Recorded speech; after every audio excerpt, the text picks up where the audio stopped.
भगवान भोलेनाथ के प्रिय नगरी काशी में ऋषिकेश की तर्ज पर लक्ष्मण झूला बनाने की तैयारियां आरंभ हो गई हैं तथा यह झूला बाबा विश्वनाथ के नव्य भव्य एवं दिव्य धाम को गंगा पार रेती पर बनने वाले गंगा दर्शन पथ से भी जोड़ेगा।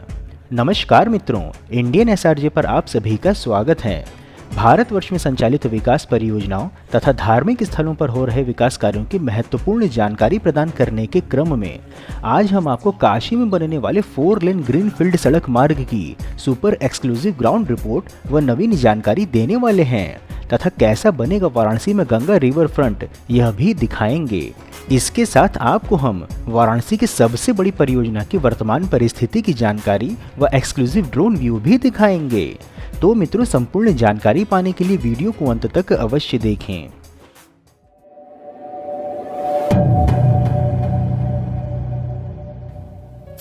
मित्रों, जैसा कि हम जानते हैं कि वाराणसी में भगवान भोलेनाथ का द्वादश ज्योतिर्लिंग काशी विश्वनाथ मंदिर स्थित है, जो कि अब नव्य व भव्य स्वरूप में जनता को समर्पित है। श्री काशी विश्वनाथ धाम में दर्शन करने व वाराणसी नगर को अधिक जानने तथा यहाँ के जीवन का अनुभव लेने हेतु प्रतिदिन लाखों की संख्या में यात्री व दर्शनार्थी यहाँ पर आते हैं और इन आने वाले लोगों की मुख्यतः काशी के घाट पर जाने की इच्छा होती है, जिसके कारण से वाराणसी के प्रसिद्ध गंगा घाटों पर भीड़ बहुत हो जाती है, जिसे सुनियोजित करने के उद्देश्य से गंगा नदी के उस पार भी पर्यटन से जुड़े विकल्पों पर विचार हो रहा है। इसी क्रम में अब वाराणसी में गंगा पार रेती को गुलजार करने के लिए अब इस क्षेत्र को सीधे जीटी रोड से जोड़ने की तैयारी हो गई है।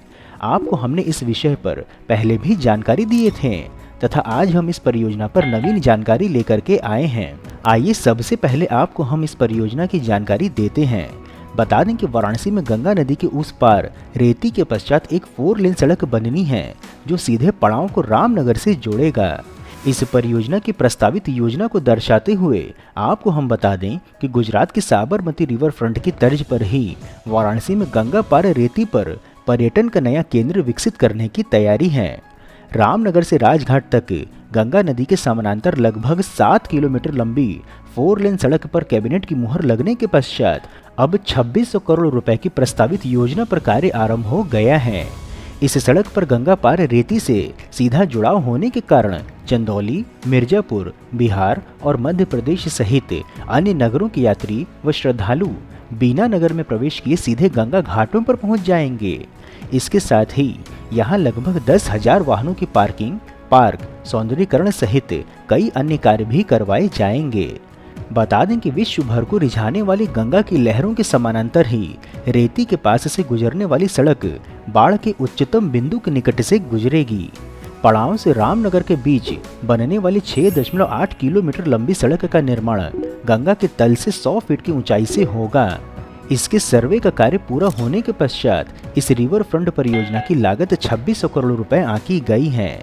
इस पूरी परियोजना में अधिकतर सरकारी भूमि का ही उपयोग किया जाएगा, परंतु लगभग 20% निजी भूमि को अधिग्रहित करने के लिए चिन्हांकन कर लिया गया है। रामनगर से पड़ाव के मध्य बनने वाली 4 लेन सड़क गंगा के किनारे बांध के प्रकार से ऊंचाई से गुजरेगी। आप सोच रहे होंगे कि यह परियोजना कब धरातल पर उतरेगी, तो आपको हम बता दें कि वर्तमान समय में विभागों से अनापत्ति अर्थात एनओसी आवेदन करने के पश्चात अब आगे की कार्यवाही चल रही है। अधिक जानकारी हेतु बता दें कि नव्य भव्य व दिव्य काशी विश्वनाथ धाम तक पहुंचने के लिए सुलभ मार्ग प्रशस्त करने की रिवर फ्रंट परियोजना साकार होने की ओर अग्रसर है। कैबिनेट से स्वीकृत 2600 करोड़ रुपए की रिवर फ्रंट परियोजना को धरातल पर उतारने के लिए सरकार ने बजट में 500 करोड़ रुपए आवंटित किए हैं। सरकार ने बजट में गंगा और काशी विश्वनाथ धाम के आसपास विकास के साथ सुविधाओं पर पूरा फोकस किया है। बाढ़ के उच्चतम बिंदु के ऊपर से गुजरने वाली 6.8 किलोमीटर लंबी सड़क के लिए 500 करोड़ रुपए का आवंटन कर परियोजना की गति तीव्र कर दी गई है। माना जा रहा है कि जुलाई तक मंत्रालयों से एनओसी मिलने के पश्चात निविदा जारी कर दी जाएगी। सर्वे का कार्य पूरा होने के पश्चात परियोजना की लागत 2600 करोड़ रुपए आंकी गई है। इस बनने वाली सड़क की विशेषताओं की जानकारी हेतु बता दें कि 4 लेन के मध्य 5 फीट चौड़ा डिवाइडर और दोनों किनारों पर 30 फीट चौड़ी सर्विस लेन भी बनाई जाएगी। सड़क के पश्चात 8-8 फीट की पटरी बनेगी। इसके पश्चात 3-3 फीट के नाले का निर्माण भी होना है। इस प्रकार से अब यह सड़क कुल 86 मीटर चौड़ी बनेगी ताकि आने जाने वाले यात्रियों को सुविधा मिले। साथ ही साथ इस सड़क को बाईपास के चौड़ीकरण के साथ मिलाया जाएगा। इस सड़क को 3 स्थानों से कनेक्ट करती हुई जेटी भी बनाई जाएगी। कई स्थानों पर पार्किंग भी प्रस्तावित है ताकि पूर्वांचल सहित उस पार से आने वाले श्रद्धालु नाव से सीधे काशी विश्वनाथ और नगर तक पहुंच सकें। यही नहीं, इस परियोजना का सबसे प्रमुख आकर्षण गंगा पार रेती से काशी विश्वनाथ धाम की संपर्क सुदृढ़ करने के लिए लक्ष्मण झूला की तर्ज पर प्रस्तावित पुल निर्माण को भी बजट में स्वीकृति मिल गई है तथा इस परियोजना के लिए बजट में 77 करोड़ रुपए आवंटित किए गए हैं। डोमरी पहुंचने वाले श्रद्धालु पुल से सीधा ललिता घाट पर काशी विश्वनाथ धाम के प्रवेश द्वार तक पैदल पहुंच सकेंगे। आइए अब हम आपको इस पूरे क्षेत्र की ड्रोन व्यू दिखाते हैं ताकि आपको समझने में सरलता हो। बता दें कि वाराणसी के गंगा घाटों पर जनभार को कम करने और लोगों को वैकल्पिक मार्ग देने के लिए प्रस्तावित रामनगर से पड़ाव तक 4 लेन सड़क बनाने का मार्ग प्रशस्त हो गया है। कुछ माह पहले कैबिनेट से परियोजना की स्वीकृति मिल गई थी और अब 500 करोड़ रुपए का बजट भी प्रावधान कर लिया गया है। इसी के साथ ही यूपी सरकार के बजट में वाराणसी को इंटरनेशनल क्रिकेट स्टेडियम की भी सौगात मिली है, जिसकी जानकारी हमने अपनी पिछली वीडियो में आपको दिया था। बता दें कि प्रदेश सरकार के बजट में इसके लिए प्रस्ताव पारित होने के पश्चात अब सर्वे की तैयारियां आरंभ हो गई हैं। डोमरी से ललिता घाट के मध्य बनने वाला लक्ष्मण झूला पुल भी रिवर फ्रंट परियोजना का भाग होगा। इसके बनने से गंगा के घाट की खूबसूरती बढ़ने के साथ ही बाबा धाम आने वाले भक्तों का मार्ग भी सरल हो जाएगा। श्री काशी विश्वनाथ धाम को गंगा पार से जोड़ने के लिए ऋषिकेश के लक्ष्मण झूला की तर्ज पर बनने वाला यह पुल भक्तों को सीधे काशी विश्वनाथ धाम पहुंचाएगा। इसके लिए प्रशासन शीघ्र ही डीपीआर तैयार करवाएगा। इस पुल की अधिक जानकारी हेतु बता दें कि लक्ष्मण झूला तैयार होने के पश्चात यह जल परिवहन में भी किसी प्रकार से बाधा नहीं बनेगा। महत्वपूर्ण बात यह है कि काशी में बनने वाले इस लक्ष्मण झूले में पिलर की संख्या कम रखी जाएगी। इससे जहां बाबा विश्वनाथ के धाम में आने वाले यात्रियों को सुविधा होगी, वहीं उनका समय भी बचेगा। लक्ष्मण झूला पुल के साथ ही डोमरी में 2000 वाहनों की पार्किंग भी बनाई जाएगी। बिहार, झारखंड, कोलकाता, चंदौली और रामनगर से आने वाले श्रद्धालु सड़क मार्ग की बजाय सीधे लक्ष्मण झूला के माध्यम से बाबा के धाम में पहुंच सकेंगे। इसके साथ ही हम आपको यह भी बता दें कि इस परियोजना के क्रियान्वयन में 5 लाख मानव कार्य दिवस के कारण रोजगार का भी सृजन होगा। इससे नाविकों को रोजगार मिलेगा। सावन व भादों में आने वाले कांवरियों को भी सुविधा होगी। Food plaza, kids play zone आदि के विकसित होने से रोजगार तथा राजस्व में भी वृद्धि होगी।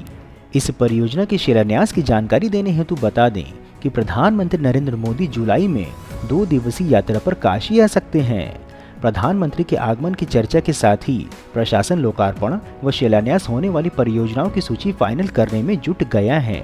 इनमें से जिन प्रमुख परियोजनाओं को लोकार्पण होना है वह है नमो घाट के पहले चरण की परियोजना, चौका घाट लहरतारा फ्लाईओवर के नीचे नाइट बाजार, दशाश्वमेध घाट पर बनकर के तैयार प्लाजा, ग्रामीण क्षेत्र में बने दमकल स्टेशन। इनके अतिरिक्त जिन परियोजनाओं का शिलान्यास होना है वह है कैंट से गोदौलिया के बीच प्रस्तावित रोपवे, रामनगर से पड़ाव के बीच बनने वाला यह रिवर फ्रंट परियोजना, काशी विश्वनाथ धाम को जोड़ने वाला पेडेस्ट्रियन ब्रिज जो कि इसी परियोजना का भाग है, सीगरा स्टेडियम में मल्टीपर्पज इंडोर स्टेडियम, 250 करोड़ रुपए की लागत से एकीकृत कमिश्नरी कार्यालय, पिंडरा में फिल्म सिटी व सांस्कृतिक केंद्र का निर्माण। मित्रों, इस प्रकार से उत्कृष्ट वीडियो बनाने का एकमात्र हमारा उद्देश्य है कि देश में हो रहे विकास कार्यों की जानकारी आप तक सही स्वरूप में पहुंचे, क्योंकि देश व धर्म को बदनाम करने वाले अपनी मंशा को फलीभूत करने में लगे हुए हैं तथा इसके लिए उन्हें वेस्टर्न मीडिया व लेफ्टिस्ट के साथ एंटी इंडिया वालों का सहयोग भी हर प्रकार से मिल रहा है। परंतु हम यह सभी कार्य केवल और केवल अपने दम पर स्वेच्छा से कर रहे हैं, इसलिए आपका सहयोग व समर्थन अत्यंत आवश्यक है। आप हमें आर्थिक सहयोग भी कर सकते हैं तथा वीडियो को अधिक से अधिक लोगों तक साझा करके अपना वैचारिक सहयोग भी कर सकते हैं। मित्रों, यदि आपको वीडियो में दी हुई वाराणसी के रामनगर पड़ाव मार्ग की जानकारी पसंद आई हो तो हर हर महादेव कमेंट बॉक्स में अवश्य लिखें एवं यदि कोई सुझाव हो तो वह भी बताएं। इसके अतिरिक्त यदि आप नए दर्शक हैं अथवा अभी तक आपने चैनल सब्सक्राइब नहीं किया है तो हमारे मनोबल में वृद्धि करने के लिए चैनल को सब्सक्राइब अवश्य करें तथा हमारे परिवार में सम्मिलित होने के लिए चैनल के डिस्क्रिप्शन व वीडियो के पिंड कमेंट में उपलब्ध लिंक के माध्यम से इंस्टाग्राम, ट्विटर व व्हाट्सएप आदि में जुड़ें एवं आगे आने वाले वीडियो पर अपनी राय दें तथा वीडियो में भागीदार बनने का अवसर भी पाएं। फिर मिलेंगे हम नई वीडियो में नई जानकारी के साथ। तब तक के लिए जय हिंद, हर हर महादेव।